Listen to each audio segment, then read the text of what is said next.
প্রয়াত কিংবদন্তি গায়িকা অসীমা মুখোপাধ্যায় 20শে ফেব্রুয়ারি মঙ্গলবার ঘুমের মধ্যেই না ফেরার দেশে পাড়ি দিলেন তিনি। নিজের বাসভবনে মৃত্যু হয়েছে অসীমা দেবীর।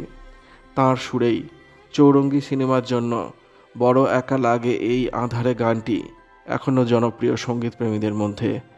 মহানায়ক উত্তম কুমার তাকে দিদি বলতেন, নিতেন ভাই ফোটাও। অসীমা মুখোপাধ্যায় আরেক পরিচয়, তিনি অভিনেতা পার্থ মুখোপাধ্যায়ের স্ত্রী। অসীমা দেবীর পরিবারের সঙ্গে হিন্দুস্তান টাইমস বাংলার তরফে যোগাযোগ করা হলে তারা মৃত্যুর খবর নিশ্চিত করেছেন। জানিয়েছেন, খুব ভোরেই মারা যান এই কিংবদন্তি ব্যক্তিত্ব। গত কয়েক সপ্তাহ ধরে অসুস্থ ছিলেন অসীমা দেবী। পার্কিনসনের সমস্যায় ভুগছিলেন। কার্ডিয়াক অ্যারেস্ট কেড়ে নিল টলিউডের এই উজ্জ্বল নক্ষত্রের প্রাণ। চলে গেলেন তিনি চিরঘুমের দেশে। গায়িকা, সুরকার, প্রযোজক হিসেবে দীর্ঘ সময় কাজ করেছেন অসীমা মুখোপাধ্যায়। বিয়ের আগে উপাধি ছিল ভট্টাচার্য। অসীমা দেবীর প্রযোজনাতেই উত্তম কুমার কাজ করেছেন চৌরঙ্গী, মেম সাহেব, বাঘবন্দির খেলার মতো কালোজয়ী ছবিতে। সেই সূত্রেই সম্পর্ক পৌঁছেছিল পারিবারিক স্তরে। নিজের কোনো বোন ছিল না মহানায়কের, তাই প্রতি বছর নিয়ম মেনে নিতেন ভাইফোঁটা।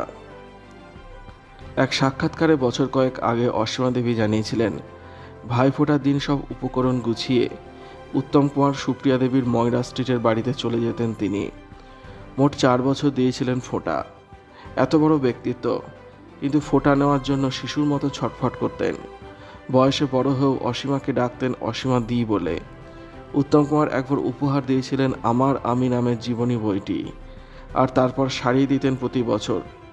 অভিনেতা পার্থ মুখোপাধ্যায়ের স্ত্রী অসীমা দেবী ধন্যী মেয়ে, অগ্নিশ্বর, বাঘবন্দি খেলা, আমার পৃথিবীর মতো জনপ্রিয় সিনেমায় অভিনয় করেছেন পার্থবাবু।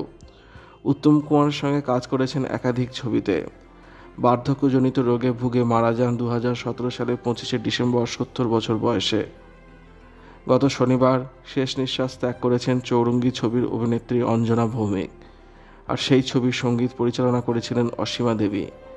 একই মাসে একই ছবির 2 তারকা চলে গেলেন পরপারে।